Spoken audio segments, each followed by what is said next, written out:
আমার বেস্টি যখন প্রাইভেট স্কুলে teacher. Very good night. Stand up, stand up. ক্লাসে ঢুকার আগে ওই বেতলা ছাড়তা যে, আরে তোরে অঙ্ক ক্লাস যে করা পেটুক চৌধুরী। হ্যাঁ, ফ্লোরে পিছলা খায়া পইরা গেছে গা। আমার দেখা যে হাসি উঠছে। তোর আর হাসি উঠছে না কথাটা শুন না? ম্যাম হাসার পরে যদি পানিশমেন্ট করেন? তোরও পাগল, আমি নিজেই তো হাসতাছি। তো কালকে পড়াইছিলাম যে মানুষ যেমন কার্বন ডাই অক্সাইড ছাড়া বাঁচে না, ঠিক তেমনি গাছও কিন্তু অক্সিজেন ছাড়া বাঁচে না, মানে আদান প্রদান ঘটে। ঘটে?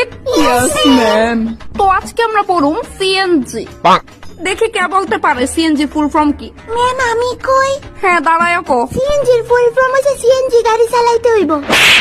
তোর মুন্ডু, তুই আজ এটা উত্তর দিছিস, এলিগা আমি তোর সবার সামনে পানিশ করব। তুই সবার সামনে মুরগি হইবি। ঠিক আছে